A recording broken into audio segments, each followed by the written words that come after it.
How's that?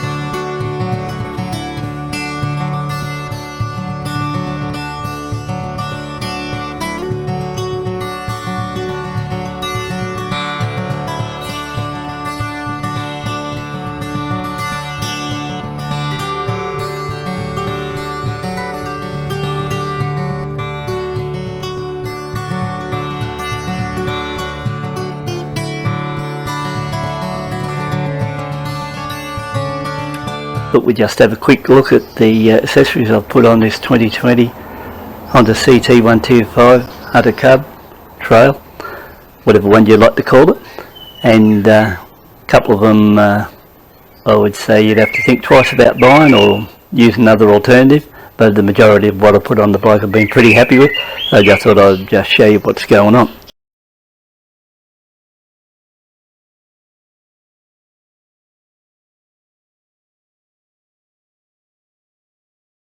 So first off, the headlight protector, it came in at around about $230 Australian, roughly 160 US.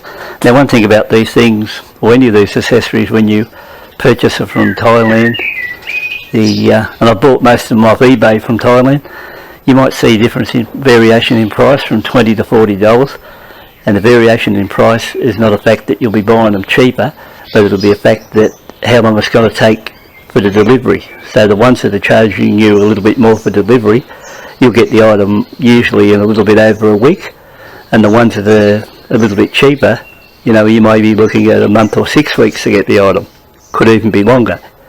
So that's the way to look at it. So you're not really going to save any, except if you've got time on your hands and you're prepared to wait. Now the front headlight cover, it can be purchased as a two-piece item. One has an outright headlight cover, and then the other section is with the rack on front or on top. So my recommended would be to go for the rack because it looks more sportier with the rack on top, gives you a better feel of the bike when you're sitting there behind the seat, and gives it gets away from that small toy effect of the bike and makes it more like an adventure bike. So at this stage, when you look from rider's point, looking over, just that cage area over the headlight strengthens it up a bit, and then when I put the cover on it, or the rack up above that, it improves it even more. Very easy to fit. You just pull out the original bolts in the headlight carrier there and just place it in position there. 2 bolts there, one into the headlight housing, and it's a nice solid construction, nice and solid.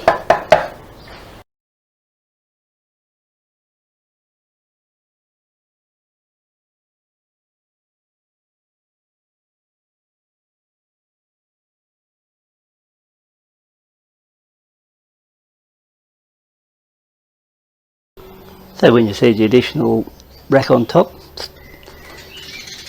sort of makes it nice and chunky looking, gives it a lot more purpose. So you've got the more protection at the sides, you've got storage area there to toss some goodies on.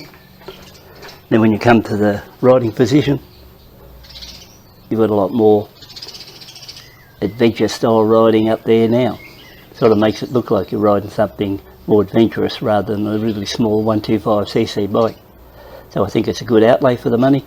$230 landed here in Australia, about 170 US, and I highly recommend this product because that one there from Motor Skills, and if you look back down here at the central rack, matching set, perfect items. Nothing wrong with them at all. Good stuff, really solid built.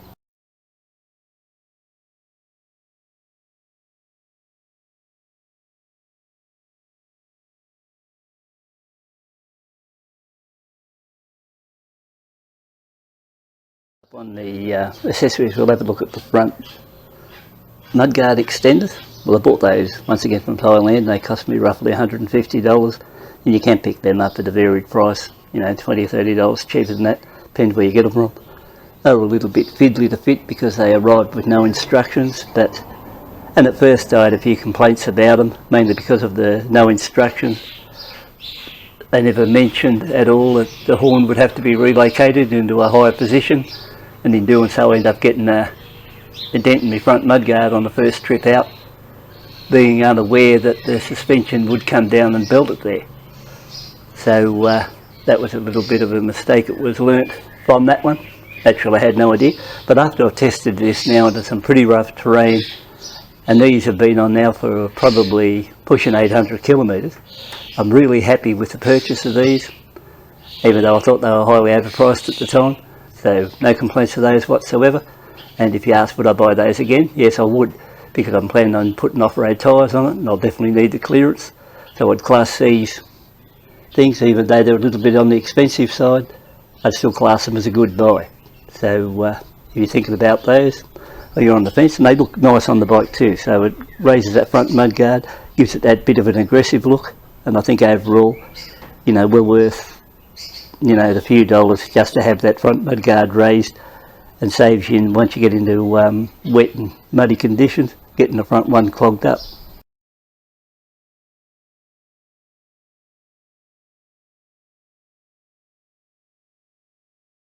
I wouldn't rush out and buy this small pillion seat for this bike, which costs roughly $170 AU. Since then they've released a more square base version, so I think that'd be the way I'd go, because this one here may be alright for a passenger around that 50 kilo mark, but if you're carrying anyone a little bit heavier than that one, I'd recommend go for the big one, because the bigger one only costs, like I said, about $20 more than this, and I think it looks a more comfortable one. Looks like it's about maybe a quarter again a big in area, and I think that'd be the best way to go. So this is the one I think is a very tight fit, though the wife said she can fit on there just, so my advice would be go for the bigger seat, give this one a miss, and I think that'd be the best way to go.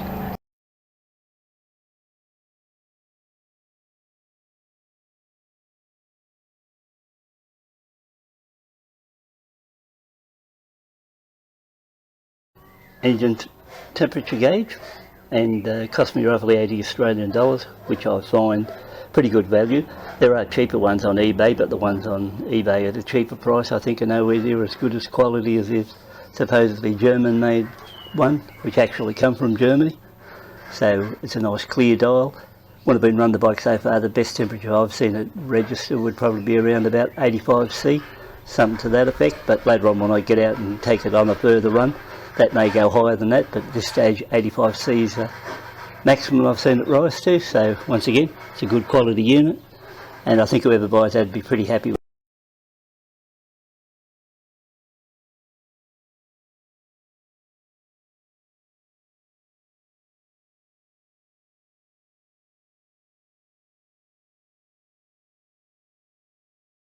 We'll have a look at this central storage rack.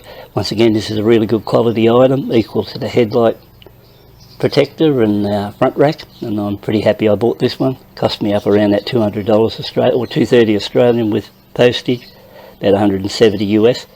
It's a really nice looking unit, well made, got no regrets, nice sturdy construction, and I think if you're going to buy a rack, this is the one to buy, because some of the others look a bit on the flimsy side, and I think later on I'll be able to put some goodies on this one and carry a fair bit of weight on it, and it sits there nice and solid.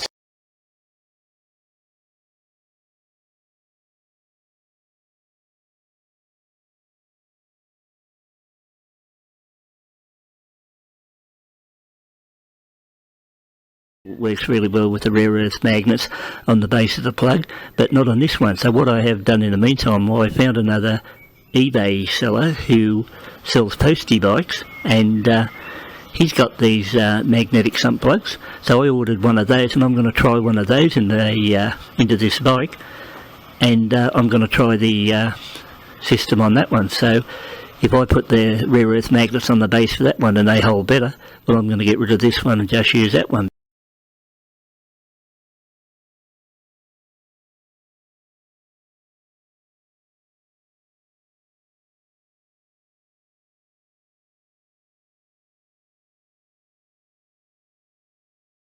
If we take a look at this 5 litre fuel container, which I purchased too, another one of the Thailand ones, that came in at around about $300. Pretty expensive. That included postage to Australia. I would say this one's a little bit on the overpriced side, so on these reviews of accessories I'm giving you good and bad. So if I think they're overpriced, after getting them and review them or checking them out myself over a period of time, I'll just get here and tell you the truth about items. So I think really you could just make yourself a plate and put it there, pick up one of the fuel containers on the internet for probably about $50 with that twist plug. I've seen them there. AliExpress sell them, so if you go to AliExpress and look under 5 litre fuel containers, I'm sure you'll see a heap of them there.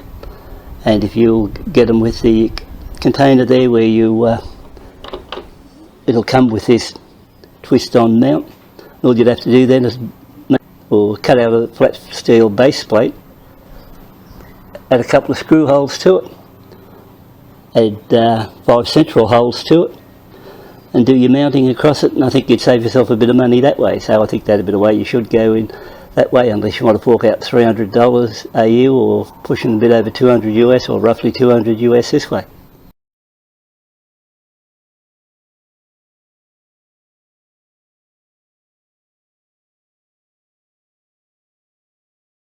Here was a real cheapie. It was a 14 tooth sprocket removed and a 13 tooth put in its place.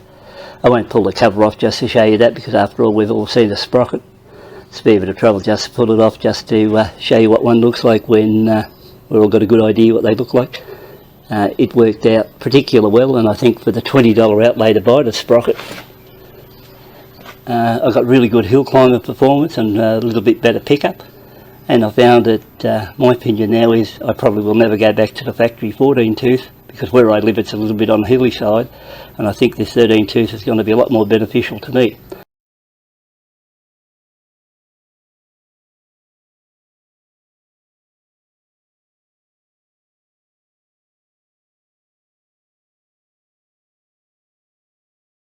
Bought this cell phone mount roughly a year ago when I had the Himalayan, and never got around to using it. But what I like about it is fully adjustable. As you can see there, you can put it in any direction you want. Bought it off eBay around about $40. I've used it a couple of times now. It's good for holding the phone on, and I'll be running it shortly on the GPS run. So apart from that, sitting back in the seat, nice clear view there, and like I said, you can swing it vertical, horizontal, any way you want. And the best thing about it with this mounting system I bought from Thailand, I can just mount it straight to the top bar, or I can just undo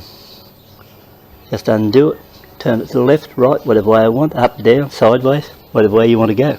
So once again, if you look at the adjustment system, you've got plenty of there to go for, anything you want. And the next lot of upgrades are going to be, one, I'm going to put a bar stabilizer in this section here. I'm going to put YSSS suspension inserts in the front forks. Over here in the back shocks, I'm going to put YSS Black Edition rear shocks. So I think they're 3-way adjustable, so they're a really good set of shocks that go on into the back of this bike, because I really want good suspension when I'm out there travelling along the road. That seat's going to be removed, and it's going to be an upgrade to the seat, so that'll be another one that's going. All this stuff's on order, so I'm just waiting for it to arrive.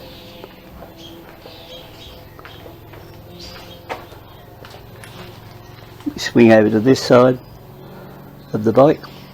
We'll be working on, I'm going to upgrade tyres front and rear to a better tyre. So I think that'll come in handy when I get out there on the trail, so it'll climb a little bit better in that one. If possible and something comes up, I will improve on the back rear sprocket too, so that I've got a, then I may go back to the 14 front and go to a 41 rear, something like that. That's just something that's on the cards at the moment. And while we're on the subject there, the sprocket, I'm also upgrading the chain, so there'll be a new chain arriving here shortly. It'll be on a trial run, just a cheaper one first. If that doesn't produce the goods, then I'll go outright and just buy one really good chain for it. At this stage I'm just curious to try this chain to see how it performs, so that'll be something else we'll be trying. I've ordered brackets here and spotlights to run up here, so it'll have twin spotlights at the front of it. So they'll be coming too. USB port here, so I can run the phone and that on the thing, so that'll be wired in too. Plus I almost forgot, there'll be Barkbuster handguards. They're on order, they should arrive here shortly. And the sump plug, will, like I said, I've ordered a one here, an Aussie one, a magnet style one, and I'm going to compare that to the one I've already got in it and see if you can run the earth magnet style underneath a bit better than the one I've got. So that'll be an experiment on that one there. So overall, between all those mods, I think another 8 mods will go onto the bike in total. Maybe worth your trouble to come back and see what happens. It'll be very interesting to see how the YSS suspension performs on this bike, because I found the suspension a little bit of a letdown after I went to a 13-tooth sprocket and got out into the paddock and give this bike a bit of a harder workout than normal. And prior to that it was okay, but I found that for once I could possibly ride faster than what the bike can handle it. Where up until then it was quicker than me, so that was the idea for the suspension upgrade. Wasn't a cheap upgrade, but then again, I need something a little bit better. I'm going to go out there or I'm not going to be happy with the ride anyway, so I thought, why not upgrade, try it out, see how it goes. May work, may not, we'll all find out. So the main thing is, hope you enjoyed the bit of a look around the bike with the mods on it.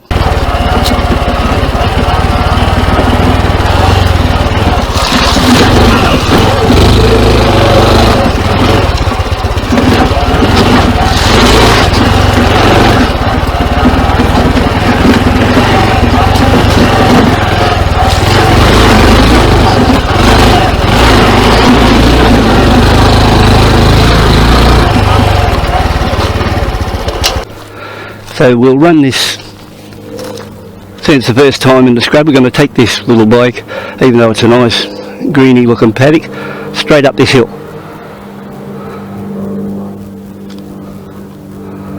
So we'll see how that pans out. Might pull it up or it might not, it's pretty steep when you get up in there, so we'll just see how things go. With me on it? Yep. I got all my camera gear in here, Julie? Just check. We got the big one. We got the drone. Got that one. Okay, you've got your cushion, and we'll try this cross country. You ready? Yeah. Oh. Had the safety switch down. So we're ready to go now. This could be a bit hairy because we're going.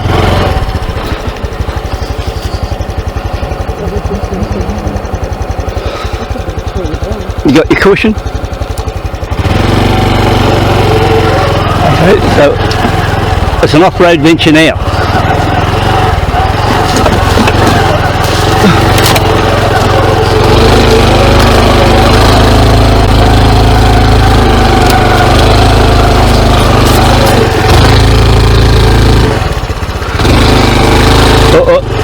Tyres are split, tyres are slipping a bit.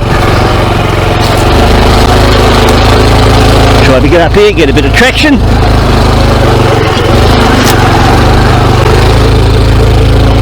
Okay guys, it's alright, got a bit of traction there, had a bit of trouble with the traction, but now I've got over the traction side. It's a bit wet down there. We're going to pull this hill. We're going to go straight up, or hopefully straight up.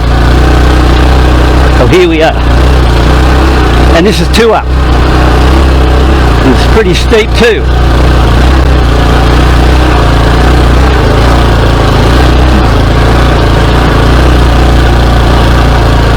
And it's a first gear pull on this one, so like I said, it's a very steep hill, so I'm not going to do a change with 2 of us on it, but the front end's pretty light.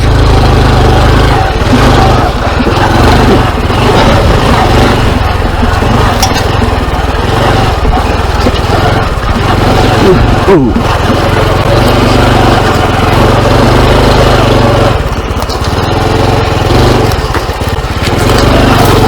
How was that, Julie? They're alright. Bit of trouble with traction at the bottom because of the mud, but once we got mobile,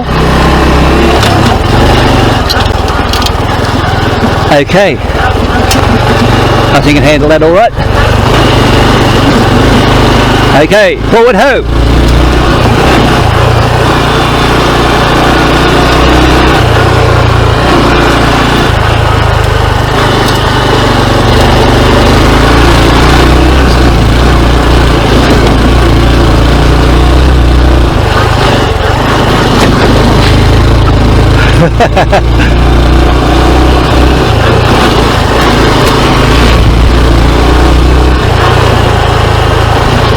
Okay.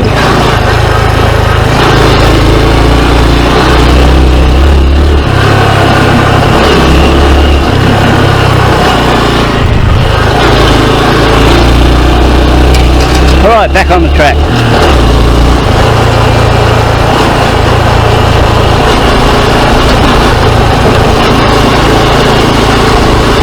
I think we'll go down to the sign now and just show you where we are.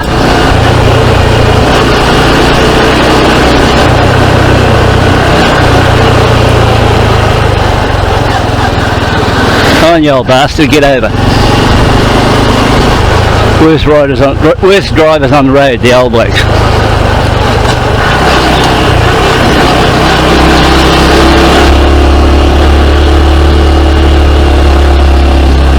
Saved up all his life to buy that Peugeot and thinks he's hit the big time.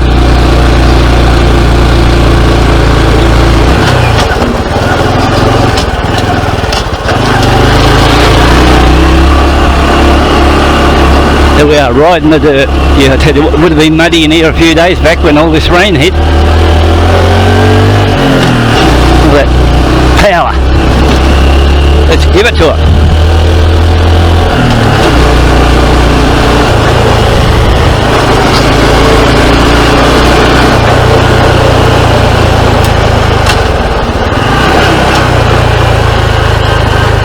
So everybody's out today enjoying a trip to Oka, including us,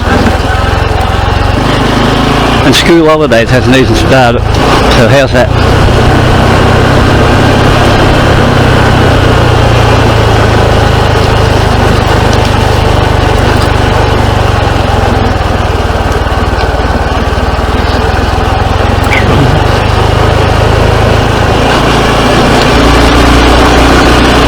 I'll pull up here and get a photo of the bike with us at the sign.